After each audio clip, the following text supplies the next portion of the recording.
ఈ నెల 23 ఆదివారం జరిగే గ్రూప్ 2 మెయిన్ పరీక్షలకు ఏర్పాట్లు పూర్తయినట్లు ప్రకాశం జిల్లా కలెక్టర్ తమీం అన్సారియా చెప్పారు.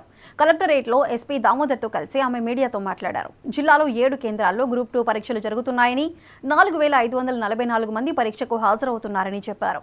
ఉదయం మధ్యాహ్నం 2 పూటలా జరిగే పరీక్ష కోసం కట్టుదిట్టమైన ఏర్పాట్లు చేశామన్నారు. పరీక్షా కేంద్రాల్లో సెల్ ఫోన్లు సహా ఎలక్ట్రానిక్ వస్తువులేవి అనుమతించబోరని, సమయం దాటిన తర్వాత పరీక్షా కేంద్రాల్లోకి అనుమతించారని చెప్పారు. అనుమానాలుంటే 8801188046 నెంబర్ను సంప్రదించవచ్చన్నారు. Out of the venue before the prescribed time.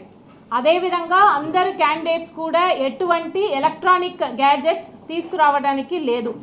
ముఖ్యంగా mobile phone, tablets, iPad, writing pods, hand bags, any papers, books, smart and digital watch. Analogue watch వారికి అలౌ చేస్తాము.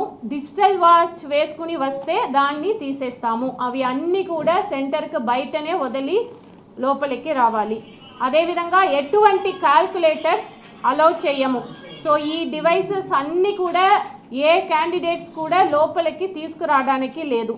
అదేవిధంగా వెను లోపల media persons, print and electronic media reporters, videographers, TV channels are not allowed inside the examination hall. ఎవరైనా candidates ఏదైనా మాల్ ప్రాక్టీస్లో involve అయితే వారు పూర్తిగా ఎగ్జామ్ నుంచి డీబార్ చేయబడతారు. సో కానీ అదేవిధంగా వారిపైన క్రిమినల్ యాక్షన్ కూడా తీసుకోవడం జరిగింది. దాంట్లో చాలా స్ట్రిక్ట్ యాక్షన్ తీసుకుంటాము. కాబట్టి అందరు క్యాండిడేట్స్ కూడా చాలా ప్రిపేర్ చేసి రండి. ఎవరు కూడా ఎటువంటి మాల్ ప్రాక్టీస్ చేస్తామనే ఉద్దేశంతో ఉండకండి. బికాస్ ఫ్రిస్కింగ్ చాలా స్ట్రిక్ట్గా ఉంటుంది, లోపల చాలా మానిటరింగ్ స్ట్రిక్ట్గా ఉంటుంది.